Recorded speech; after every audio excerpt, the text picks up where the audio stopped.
Hey guys, Scott here. Today I want to talk about Survivor Entitlement, and I guess really Killer Entitlement, just Entitlement in general. It's just easier to use a Survivor example because of this game that I had yesterday. But I want to go over the secret behind it and what actually causes it. And I think this game is a perfect example to exemplify exactly what I'm talking about with the whole lesson of this video today. So I had this game yesterday where I was playing Vecna 2, just, continuing to practice him and all that stuff. And we had this Bill player, and he was killed fairly quickly. He was killed at 4 hooks. It takes 3 hooks to kill somebody. So basically I had 2 on him, 1 on someone else, and then the third one was him again.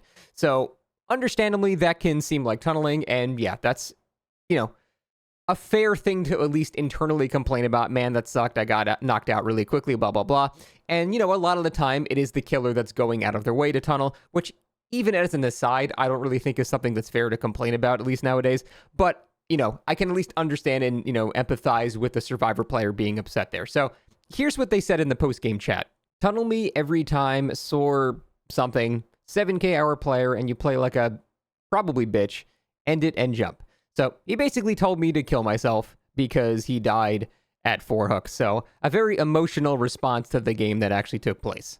Now, obviously, that is a pretty emotional response to being tunneled in a video game. Obviously, that's ridiculous. And so I do think there's a little bit of a moral obligation to poke fun at this person a little bit. I'll also go over why he didn't really deserve it that much later. But, dude basically told me to kill myself because he felt like he was tunneled in the actual match. So let's go over what actually happened to cause his death now. Okay, so we're going in to hook him for the second time.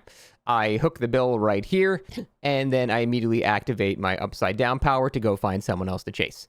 I move away from the hook for about 3 seconds. He's immediately unhooked and immediately starts repairing a generator again. He fucks up running away from my power and dies.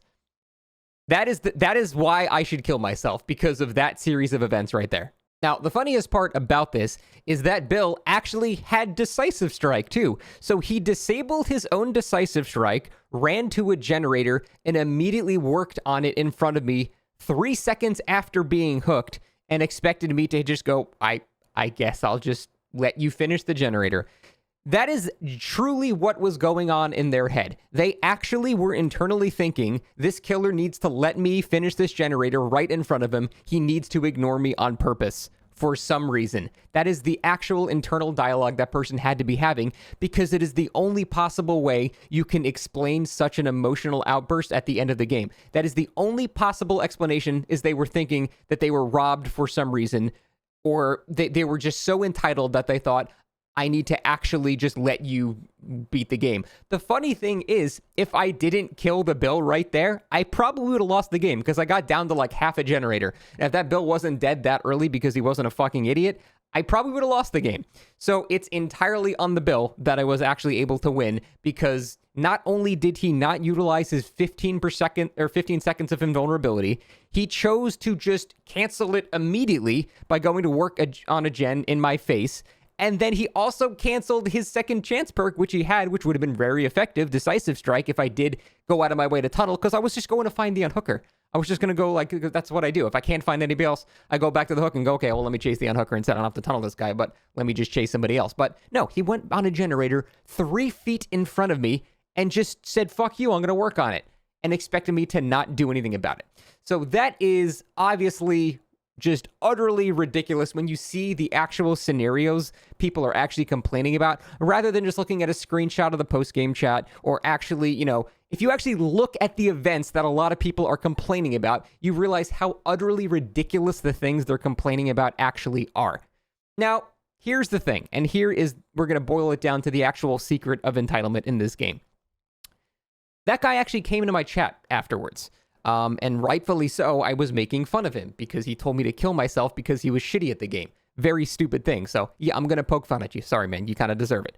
So he came into my chat, and the first thing he said, because I was making fun of him, he said, I don't really care. I only have 100 hours in this game. And as soon as he said that, it kind of deflated my balloon a bit, because I was like, well, now it's not as fun to make fun of you because you're just new. I'm making fun of a newbie at this point. Again, still told me to kill myself, so I'm still going to make fun of you. But he's kind of new to the game now, and like it's not really fun to make fun of a guy that just simply doesn't know what he's talking about. He didn't even know that Decisive Strike is disabled if you touch a generator. He genuinely probably was told that because he was playing with some friends. Their friends were probably like, hey, bring Decisive Strike. It'll let you do this. And he doesn't even know what a conspicuous action is.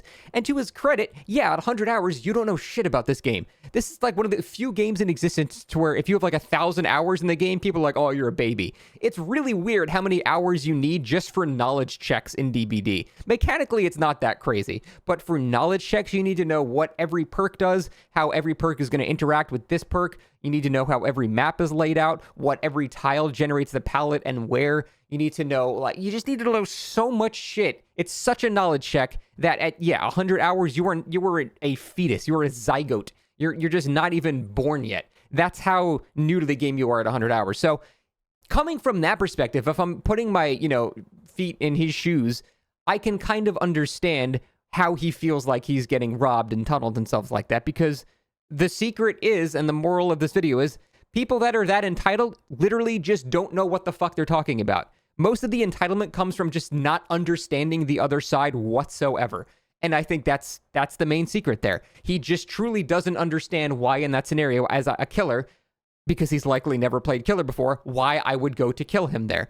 Now, obviously, watching this, if you guys have played killer more than 5 seconds, you would go, because he's doing the objective in front of you and has no defenses. Why would I not go to kill him there? It's not even going out of my way. He's just displayed in front of me for me. Like, I'm not going out of my way to do anything. It's like, I would be an absolute moron to not take that. And again, I tried to play kind of nice, but who is not going to take that free down when he's about to finish a generator in front of my face? Why would I ever not do that? And like I said, it's only because he's new to the game that he just simply does not understand. Once you start playing more killer or more survivor for, understanding killer entitlement, you start to realize these scenarios like, oh, okay, I get why he, tunneled me out here. He's going to lose if he doesn't do that. A lot of killers are not afforded the luxury of just not tunneling. They sometimes really have to, especially if they're on the weaker tier of killers. They have to get someone out of the match because mathematically they can't win otherwise. It's not even an issue of skill at that point. It's just they physically cannot, they don't have the tools to kill people fast enough before the game is over if someone's not taken out early. Just an example like that. I don't enjoy tunneling, but I do it when it's necessary. And lately I've just stopped caring because people like this exist all over the place. And at this point, what's the point of playing nice if everyone just acts like this? But the whole point is understanding when these things are necessary is key to having empathy about these topics. If you don't understand that, you're not going to have any empathy about that topic because you're going to think it's just unfair towards you.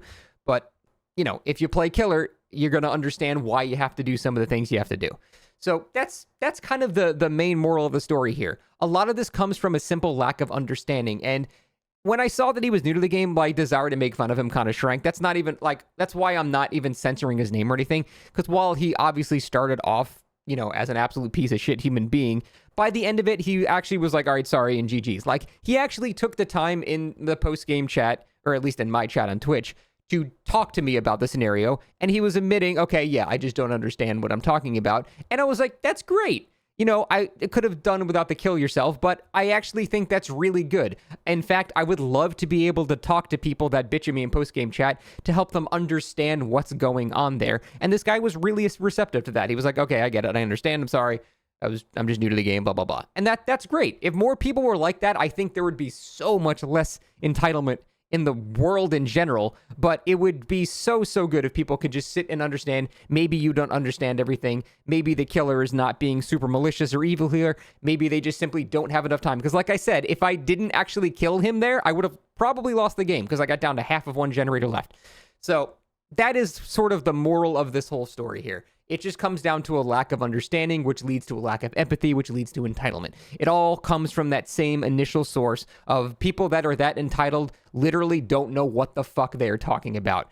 And that's it. So I don't know how to put that in a more pleasant or less offensive way, but that's truly it. People that are that entitled are just fucking clueless idiots that don't know what they're talking about. So maybe instead of complaining in that scenario, try to understand why the killer might have to do that. If you're really staunchly against tunneling, maybe just equip Decisive Strike and learn how to use it. Or, one of the other 6 perks that helps you when you're getting tunneled and things like that. I actually really don't understand complaints about getting tunneled. I don't get it. Like, there are so many tools in the game that help you with getting tunneled that if you choose to not equip them, you don't even have an excuse for Decisive Strike anymore. It's a free perk. If you choose to not equip them and you hate them, it's like you're on a sinking ship and someone throws you a life jacket and you're like, nah, I'm good. I'm going to take this duck floaty instead because I want the duck floaty to be my build. Like, dude, you could have a life preserver and 3 other family members with you. You'll be fine. No, I'm going to take the single duck floaty and drown. It's like you have the tools. If you hate drowning, equip the thing that stops you from drowning. Like, I get it should be base kit, but it's not. So play in the reality that you live in, not the fantasy world you want to live in. That's the summary of what I'm talking about. That's going to be it. Thanks for watching. See you next time.